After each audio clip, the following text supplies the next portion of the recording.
name is Ewine van Dishoeck, and it's my pleasure to tell you a little bit about the work that we've been doing with the James Webb Space Telescope on the material that builds planets that actually starts in these dark clouds here between the stars.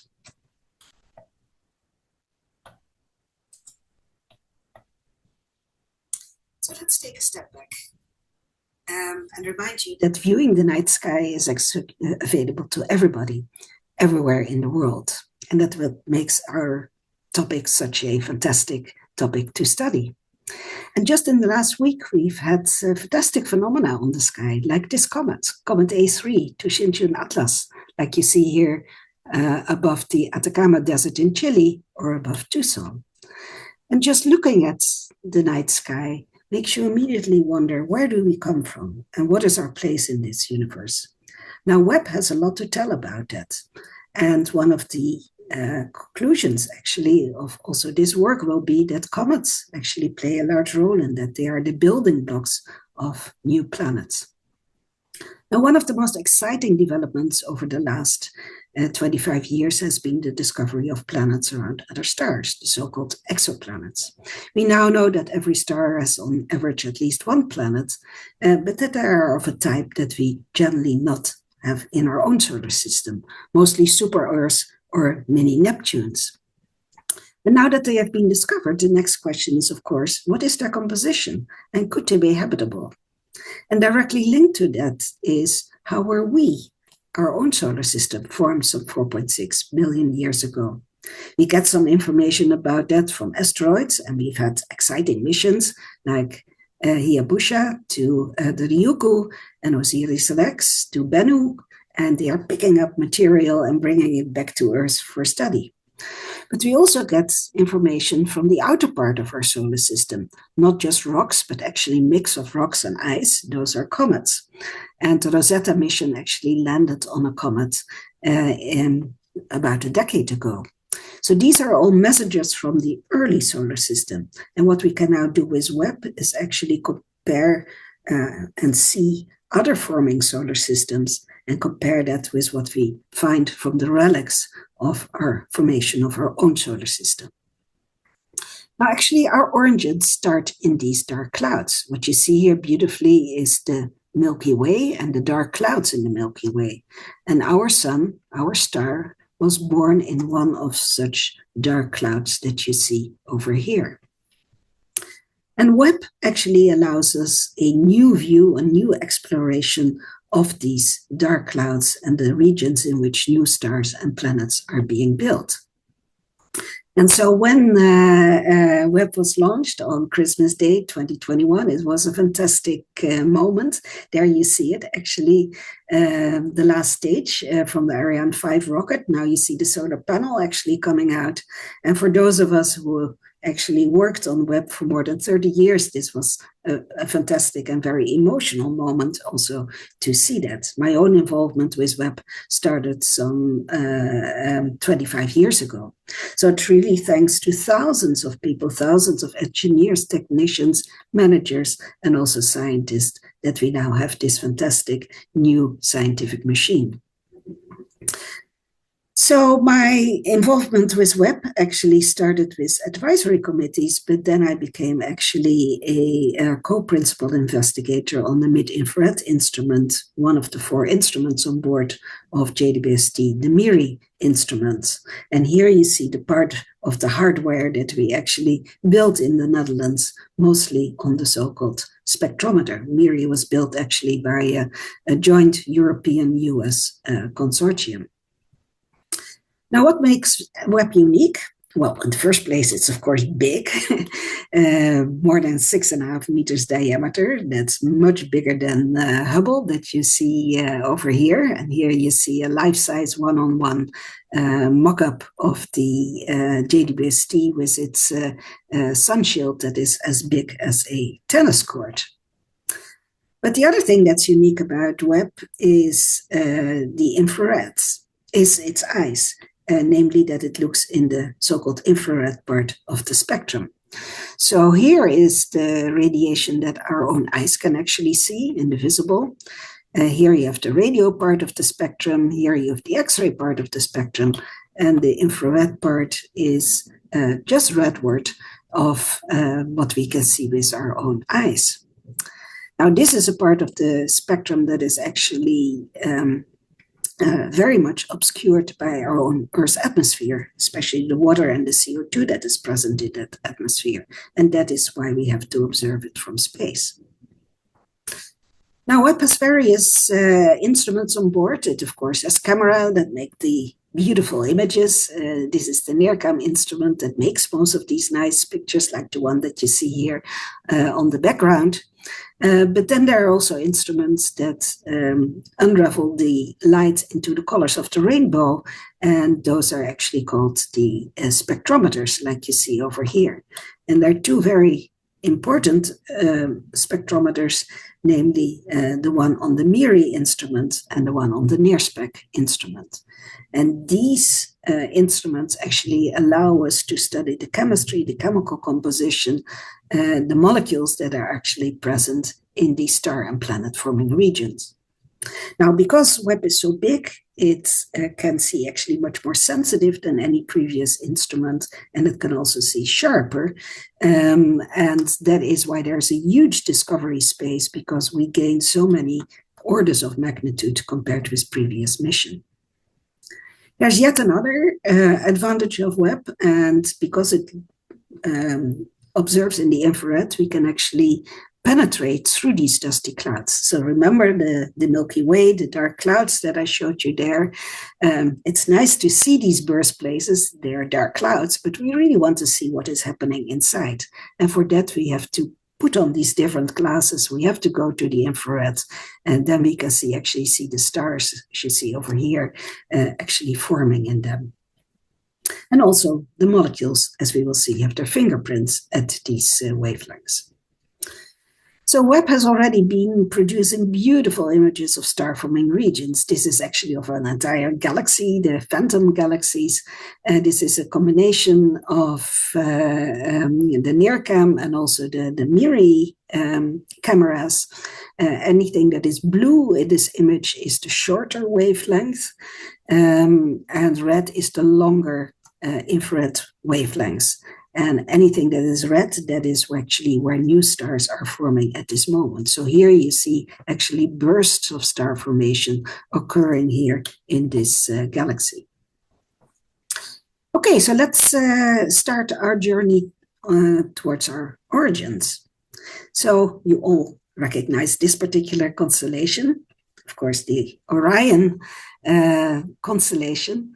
But few people actually ask the question, well, what is actually in between these stars? You see all these stars here on the sky, but what is actually in between them?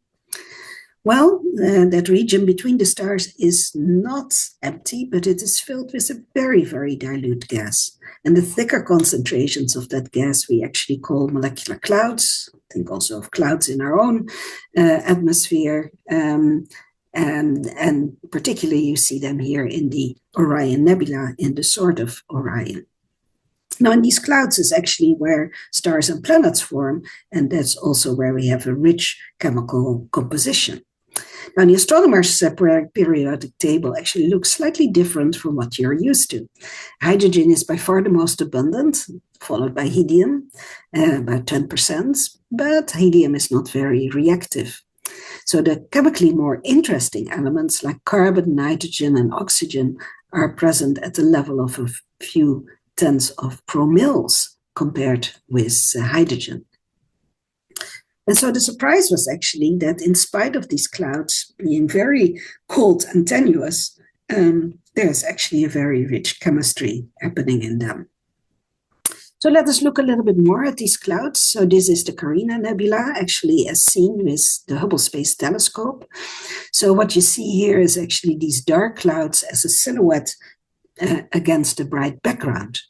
And they are dark because they contain these tiny little dust particles. Think of sand, silicate material, and carbonaceous material that absorbs and that scatters the light, and that makes them look dark. Just like when there's a lot of smog in the atmosphere, you also cannot look very far. Now, the densities in these clouds are actually very low, only about 10,000 particles per cubic centimeters, which is 1,000,000 times less dense than ultra-high vacuum on Earth. Also, the temperature is very low, only 10 degrees above the absolute zero, minus 260 on the Celsius scale. So therefore, these are very extreme conditions, and it was not a surprise that the chemist said, well, maybe you won't find any molecules there. Now, since the 1970s, astronomers have been finding more and more molecules in these clouds. And so let's actually look here at the Carina Nebula. This is now the Webb part of the, it's not quite this part, but it's like this part, and a rim here of the Carina Nebula that we now see in the eyes of JWST. And so what we see here is the bright stars that are illuminating the cloud. And here you see beautifully the cloud and also some young stars that are actually forming in there. Many of the red dots and dark yellow dots in here are actually young stars that are forming at this moment in this cloud. Now, some of these young stars are actually trying to push away their surrounding material. This is actually another JWST image of a protostar. This is an analog of our sun when it was maybe only 10,000 years old. We cannot see the young star itself yet. This is a PowerPoint dot that we put over here. But what we do see is the outflow, the jets with which the young star is trying to push away its surroundings. And this beautiful image was actually on the cover of Nature. A Star is Born, a very appropriate title that was about a year ago, work that was done with our program, the JOICE program on protostars, and led by Tom Ray from Ireland. So how do we actually observe these molecules? Well, a molecule can actually freely rotate, as you see over there, or it can vibrate. Like you see over here, it can stretching, and then it can also do the bending mode. Now, these are the transitions that Webb can actually measure. If you want to look at the rotation, then we are at the Atacama Large Millimeter Array, and that's a very successful instrument if you want to look at chemical complexity down to very, very low abundances. But Webb is unique in measuring actually water and CO2 and other symmetric molecules like CH4 and acetylene, and also the ices, which we cannot see with ALMA. And that is actually in which Webb excels. So we know actually that interstellar clouds have a very rich chemistry. We see not just water, but from these signatures that you see over here, we can deduce that there are also more complex molecules present in these clouds. But the question is really, how are they formed? Are they formed in the gas phase or on dust grains? And how far does this complexity go?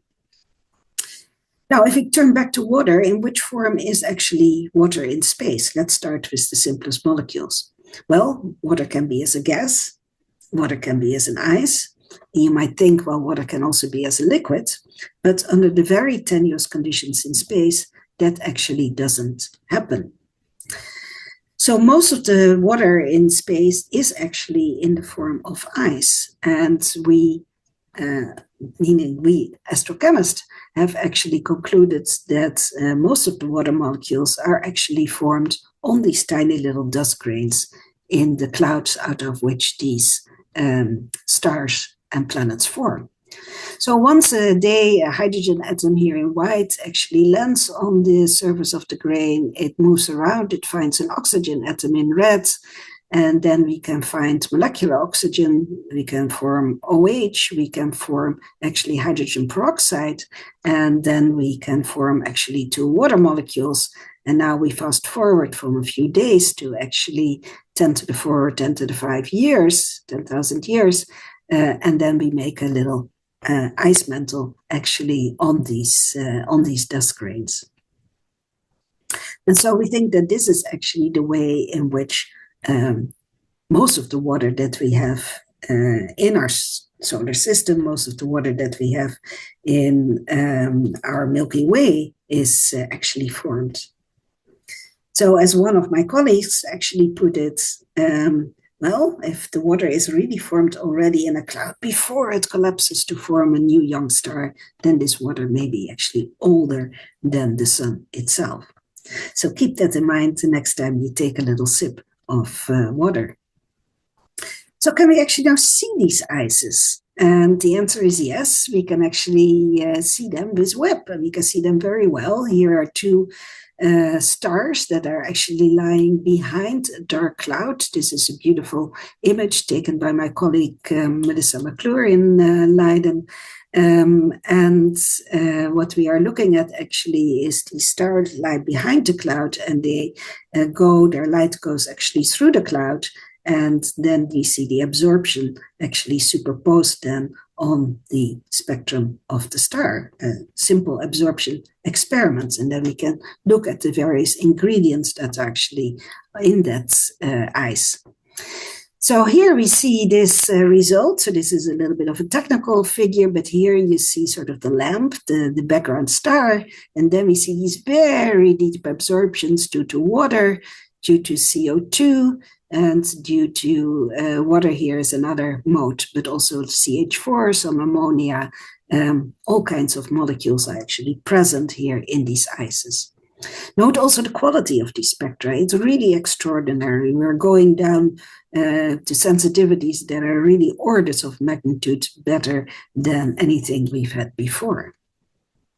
But we can dig even deeper in these kind of data, and we're now going to focus on this little part here of the spectrum in another source, in actually a forming protostar already, and this is from our JWST program, where just in this tiny little region we see not only CH4, but we see also the fingerprints of various other molecules, simple molecules like sulfur dioxide, and even hints of salts, ammonium salts, with OCl- and HCl-, but in particular we see hints of these various complex organic molecules in the ices. So this answers one of our main questions already, namely, are these molecules formed in the gas phase, or are they formed in the ices? And they are. The fact that we see them in the ices means they are actually formed in the ices. So this was a big hit, this NASA and ESA press release. It was called Cheers. And this is just some example of the coverage that we had, where we find actually here, as it says, margarita and vinegar, some of the ingredients that you might have in space. So that was a lot of fun to see that. So to summarize where we are now, interstellar clouds have a rich chemical composition in spite of the cold and tenuous conditions, and water and complex organic molecules are found around most forming stars throughout the entire Milky Way. And as is becoming apparent, there's also a very large similarity in terms of composition with comets. So these are also preserved, these sort of icy dust grains, when they get to solar systems. So the building blocks for prebiotic material are widespread. So how do we now make actually stars and planets?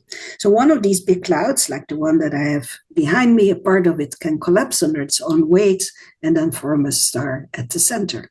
And because of a little bit of angular momentum, it also makes a rotating disk around that star. Now the molecules that are present in the cloud actually and then come into the disk, and eventually you can form a planet then out of that disk. That's a whole other story that the Webb is also investigating. So if I now take the planet as sort of the cake that has just come out of the oven, then what we're actually trying to do with Webb is find the ingredients that actually make that cake. The water, the flour, the sugar that we have here. Those are the ingredients that we are actually trying to find actually in these disks and make our cake, our planet cake, actually out of that. So some of that we have been successful in, and this is just a little animation that shows how we actually think that we have here actually a planet here in this disk, and we are now going to zoom into that, and that planet actually clears out an inner region, it attracts the gas, and the icy building blocks.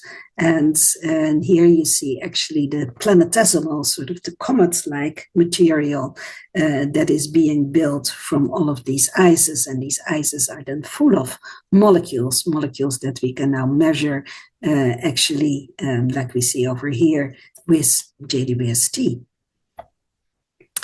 So this is the big next sort of challenge, is finding out what the composition is of the material that builds these planets. With ALMA, we can see the outer part.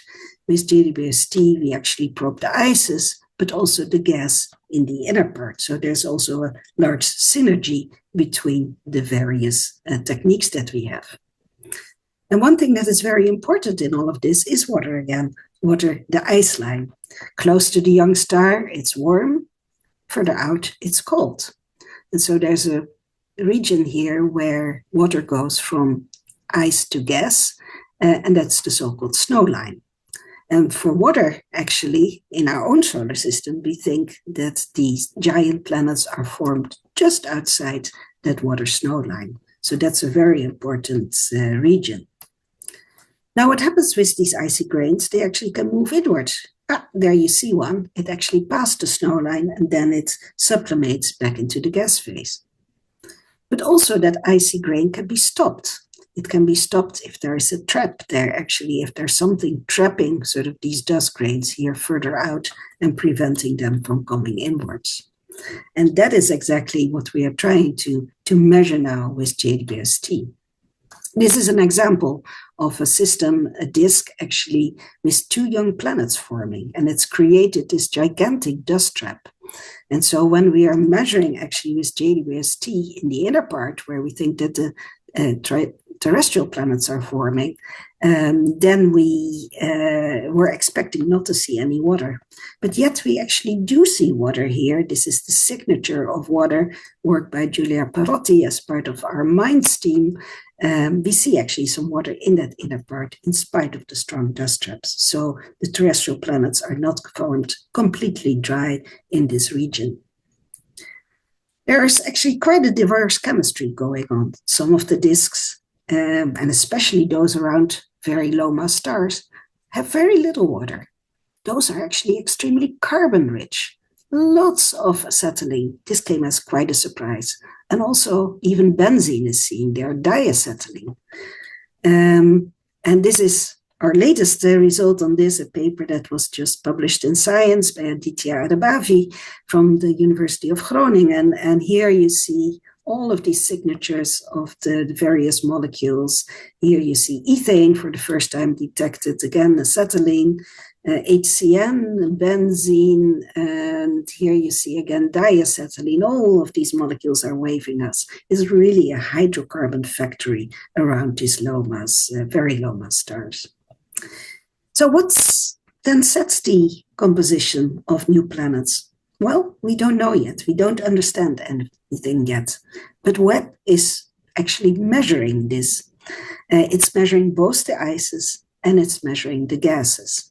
The ice composition, we can now see water, CH4, ammonia, but also some of the more complex molecules. We're measuring that directly. We're also measuring the composition of the inner disk.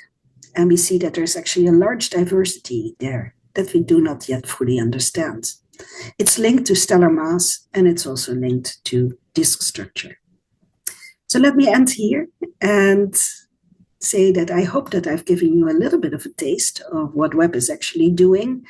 It's telling us about our origins. It's telling about our origins that actually start in these dark clouds, and it's measuring both the ices and also the gases in the regions in which planets are forming at this very moment.